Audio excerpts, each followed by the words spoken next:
candidate for sheriff, Mark Cady. Mark. Thank you, Dr. Grattan. Thank you all for coming here. It's an honor to sit in front of you.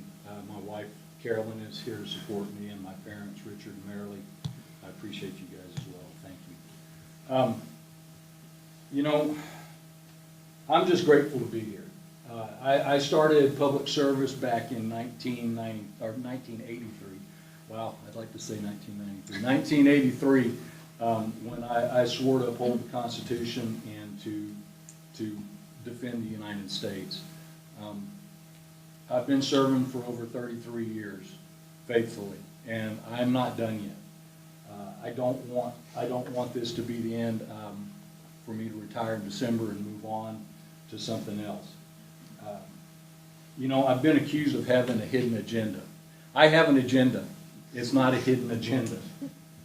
The agenda is to provide Eddy County with professional, consistent, and accountable law enforcement. And I want to continue to do it. We've done that, Scott and I, Sheriff London, and I have done that for 4 years. I want to continue to do that with my running mate, Alan Griffith. I want to serve you, the citizens of Eddy County. It would be my honor to serve you. Between Alan and I, we have over 65 years of public service experience. We've seen, if we haven't seen it, we've seen something like it, and we can handle it. We'll figure out a way to handle it between the two of us. We bounce everything off of each other. We complement each other. Professional law enforcement. That's what we want to provide for Eddy County. And to do that, we want to, and in doing that, what we want to do is we want to give ourselves to you to protect your constitutional rights and to serve you. How do we do that? We fight hard against illegal drugs, against the proliferation of illegal drugs. Carol Caudell is right there. Carol was a commander of the Drug Task Force when I first started here, and he served faithfully fighting that war on drugs. We also need to work to get the drug offenders, we need to work to get them help, to get them healed and get them back into the community. We also need to efficiently and effectively serve our farmers and our ranchers. That we're their law enforcement. That's who, that we're the only thing that they have to come to. No one else is going to go out there and help them. So we have to help them. So what I'm saying is I have led men and women in peacetime and in war. I feel very confident that I can lead these men and women of the Eddy County Sheriff's Office, and with the help of Alan Griffith, we will serve you, and we will serve you faithfully, and we'll serve you well. Thank you. Thank you. Mr. Cage? Well, the Sheriff's Department, Sheriff's Office, we have our role to play. And the role that we play with the downturn in the economy affecting us fiscally is we have to be even more careful. We have about an $8.5 million budget out at the Sheriff's Office, and we have to spend that very judiciously. We have to seek out some other alternate funding sources as well, and that's something that I take a lot of pride in. I brought in over $2 million in the 4 years that I've been sitting on boards for the HIDTA, the High Intensity Drug Trafficking Area Board, which is a federal board, and that has benefited us in the area, and Commander Caudell can attest to that. You can't fight the war on drugs. Well, it's not even really a war on drugs anymore. I'm not sure what we need to call it, but you can't fight the illegal drug problem without money. You have to pay people overtime, you have to buy equipment, you have to have the technology. So that's something that we have to continue to do, is seek out these alternative funding sources to bring extra money in to supplement our budget.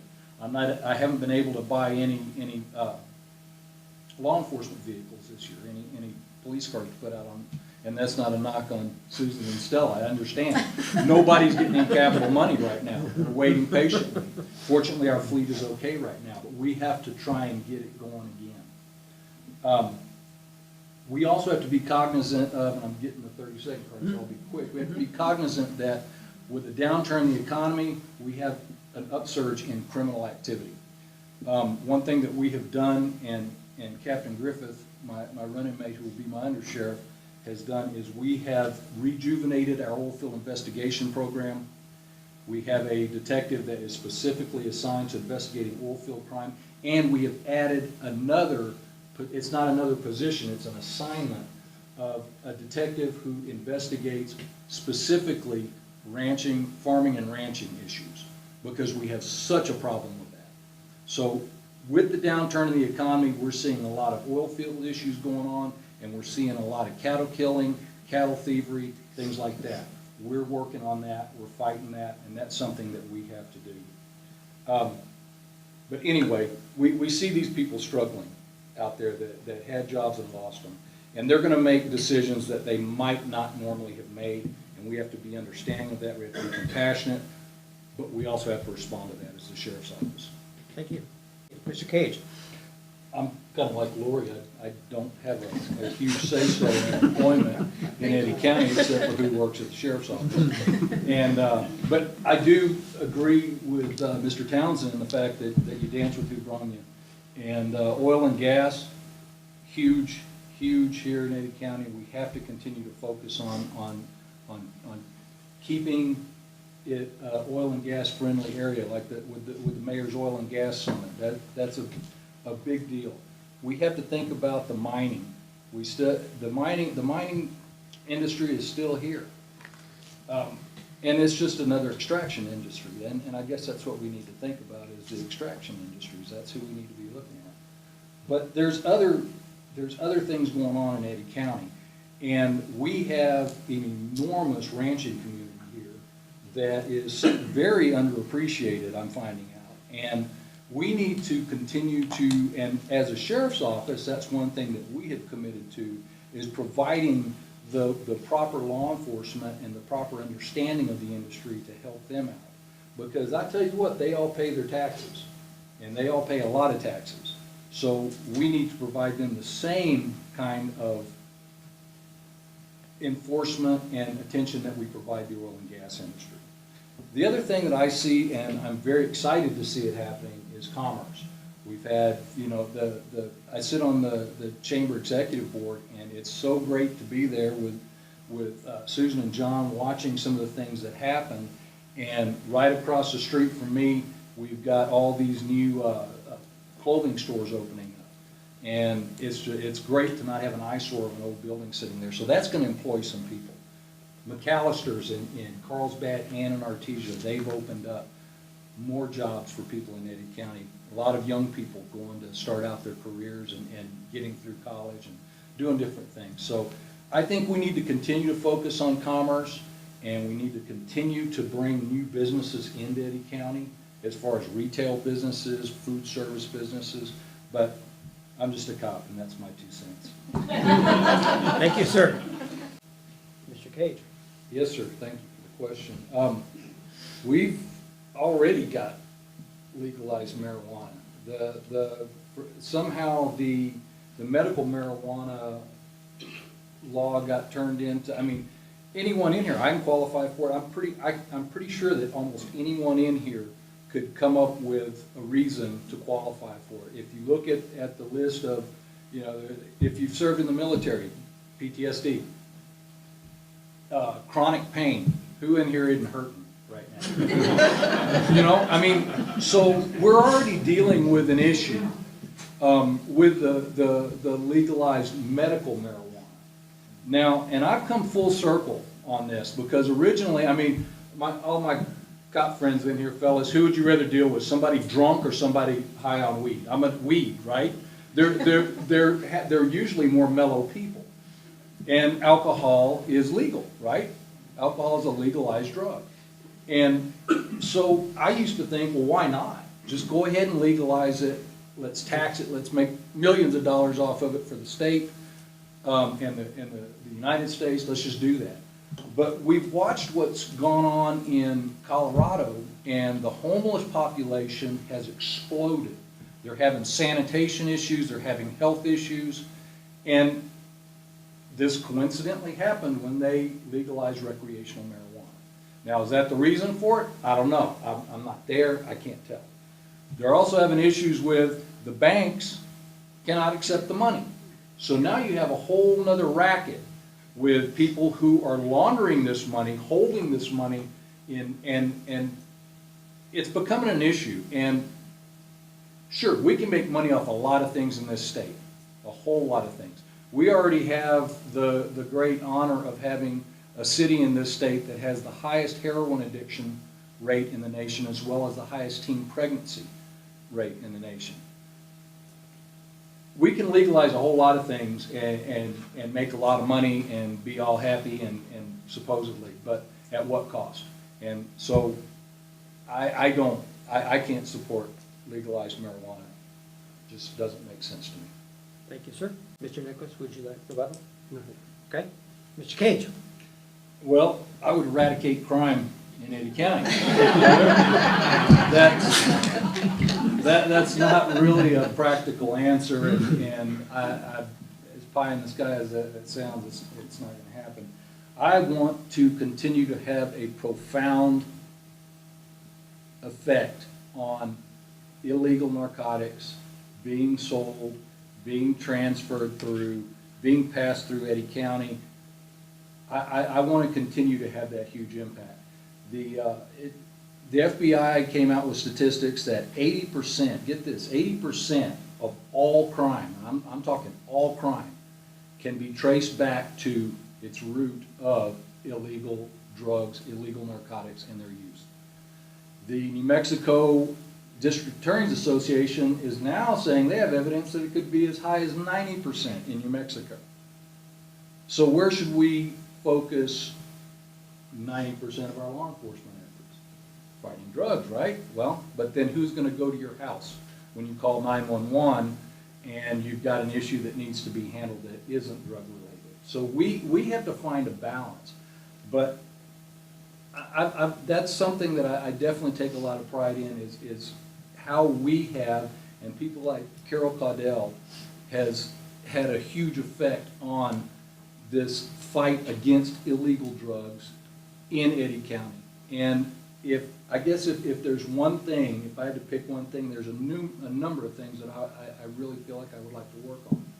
But just to continue to keep us where we are a little safer than some of our surrounding cities in New Mexico, a little safer from that illegal drug use and illegal drug activity. Thank you, sir. Mr. Cage? Yes. This brine well is an impending disaster of enormous magnitude. And I'm not being theatrical here. This is serious. And Captain Jones and I go to weekly meetings. We have weekly meetings where we go and with the Office of Emergency Management and with Carlsbad PD, and there's a whole group of us that we discuss this and what we're going to do when it happens, because we're not going to be caught flat-footed. When we first started having these meetings, Arsenio and I picked our jaws up off the ground and went, "Are you kidding me? We're driving over this every day. School buses are driving over this thing," because it was originally, we were looking at 2024 was probably about when they thought it might happen. So we had some time to fix it. Well, the latest data that we've had is any day between now and then, this thing could collapse. And when it does, it's going to be a tragedy. And I'm telling you what, yeah, it's going to cost a lot of money to fix this thing. We're not sure quite how to do it. Well, we're the cleanup if it happens. Nobody's quite sure how to do it, because if you start pumping it full of concrete or some other material, that may make it even more unstable and cause it to go at that time. So we're struggling with this, and I'm here to tell you right now, if one life is lost because of this thing, and people are quibbling about how much money it's going to cost, if one life is lost, what's that life for? And it's not going to be just one. I can guarantee you that. We're not even sure how big this thing is right now. So this is something that weighs heavily on our minds. We're having a tabletop on the 27th, on Thursday, and I would encourage any of our legislators to come to that tabletop. But a tabletop is an exercise where we have a simulation and we talk through how we were going to handle these certain things. The media is going to be invited to it. But this is a big deal, and there needs to be a lot of effort and a lot of thought put into this quickly. as to how to mitigate this problem. Thank you, sir. Mr. Cage? I struggle a little bit with it. As a Christian man, thou shalt not kill. However, an eye for an eye. What bothers me about the death penalty is its application. And when it takes 10, 15, 20 years to get to where when a person is sentenced, they have the death penalty imposed, and then in New Mexico we had a defendant, this was a few years back, and that said, please, go ahead, finish, let's get this done. Somebody came out of the woodwork and defended this man and said, no, it's against, no, that we need to protect him. And he's going, no, put me to death. I'm ready to go. So I am, and you know what, the struggle's over in my mind, as like I said, as a Christian man, is yes, I think there is a time and a place for the death penalty. However, we need to get it right in New Mexico. We don't need to be calling Texas in to show us how to do it, like the last time that we put someone to death. We need to get it right if we're going to do it, or not do it at all. One of the two. So, yes, there are crimes that I believe are egregious enough. There are criminals who have committed crimes that have no intention of being rehabilitated. They have no place in our society. And yes, I believe that is the time and the place for the death penalty to be imposed. However, New Mexico, if we're going to bring it back, let's do it right. Thank you. Mr. Cage, we have a couple of questions just for you. Oh, boy. If you don't, I'm going to address those to you right now, so you're the only one who have to answer on these. But the first one, with the resources currently at the disposal of the Eddy County Sheriff's Office, how do you adequately accomplish patrolling all areas of Eddy County and provide the law enforcement services needed by the community? It's a struggle. Our county is huge, huge. The square mileage is we cannot physically, with the amount we could probably quadruple the amount of deputies that we have. We could pull everybody out of court security. We could pull everybody out of detectives. I could jump in my truck. Alan could get in his ride. Arsenio get in his. Mike could get in his. We can all go out, and we will still not be able to cover every square inch of this county. We have to be very, very conscious of what is going on in our county. And we have to pay attention and look at the trends. We have to look at what we think is going to happen.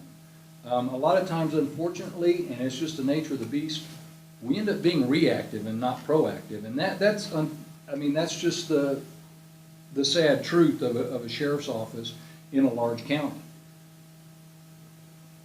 But do we have the resources to adequately patrol Eddy County and enforce law in Eddy County? Yes, we do. And we have a lot of great people at the sheriff's office. We have a lot of untapped talent that we're working on getting out there and finding new and innovative ways to patrol and to enforce law in Eddy County. Captain Griffith has worked very hard to get the detective division to the point that the detective division is at where it is actually, we're out there solving crime, not just going and taking a report, not just driving around and catching DWI. We're out there solving felony crimes, and that's important. Okay, and another question, this came in from a write-in candidate, or for a write-in question, do you support confiscating vehicles from drunk or uninsured drivers? Well, at this point, that's a moot point right now. With the state of the forfeiture law in New Mexico, which has just recently been revamped, changed, and right now we are, as law enforcement, seizing of property is it's a business that we're not in anymore. And I can tell you though, and with all due respect to all the legislators sitting up here, they are all on board with helping fix this law and get it back to a better state of usefulness, I guess I could say, where we can, in Eddy County, we have probably the highest activity drug task force in the whole state. More cases are filed by the Pecos Valley Drug Task Force and Region 6 et al., which is Lincoln County, Lee County, Chaves County. We seized more guns here, probably 10 times more guns than they seized in Albuquerque. That was what we used to do. And what we would do is either cut them up once they were forfeited, once due process was served, Tina, but once due process is served and it's forfeited, we would either destroy them or we would have them auctioned off to bring more money in to continue drug enforcement. Well, we're not able to do that anymore. So that's where it is, and I got off on a tangent there, but that affects DWI seizures as well. This whole law was enacted to do something up in Rio Rancho where they're seizing them on the nuisance abatement, which is a civil action anyway, so this law didn't affect that. We don't seize them here in Eddy County, and I don't know if we ever will. Thank you, sir. Mr. Cage? Well, it's very frustrating from our point of view in law enforcement when we're out struggling to keep the traffic under control out on our many, many, many miles throughout Eddy County with the oil field traffic and the damage to the roads that comes with that. And, you know, I've heard a lot of, well, why don't we have the oil and gas people pay to fix those roads? And I was like, well, heck, that's a great idea, until I heard what Mr. Townsend had to say the other day. I went, well, now that makes even more sense. They paid their dues. They paid their taxes.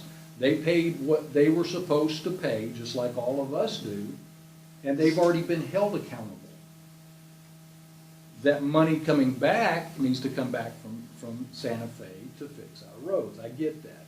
I also understand that, you know, I mean, to me, it seems as though, you know, the backbone of New Mexico is Eddy, Lee, and San Juan counties. You know, there's a lot of revenue comes out of those three counties. I don't know. I'm not up there, and I don't fight in the trenches, and I don't envy you. I would much rather go up against a man with a knife or a gun than go up there and do what you folks do. You know, I admire you, but that's the biggest part for us is the roads and whatever, and it's great. We are seeing that. We are seeing more money coming back, and we've got FEMA's money is coming in to help, but it does sometimes, it's very frustrating, and we in law enforcement feel that frustration because we drive those roads daily out there, and we see the damage and the carnage that occurs on those roads. So I don't have an answer to it. I'm just up here talking. So thank you for Thank you, sir. No, thank you. Mr. Cage? Well, I'm not going to pontificate too much on this because I don't have any skin in the game there with that, except that I have grandchildren who are in the system and are going to be in the school system. And some of our educators have left. Kelly, that what she is doing with the early college is amazing. And Mark, you're doing great things at your school as well. And we just, I hate seeing anything cut. And then when education does get cut, you go, wow, really? We're gonna hurt our kids.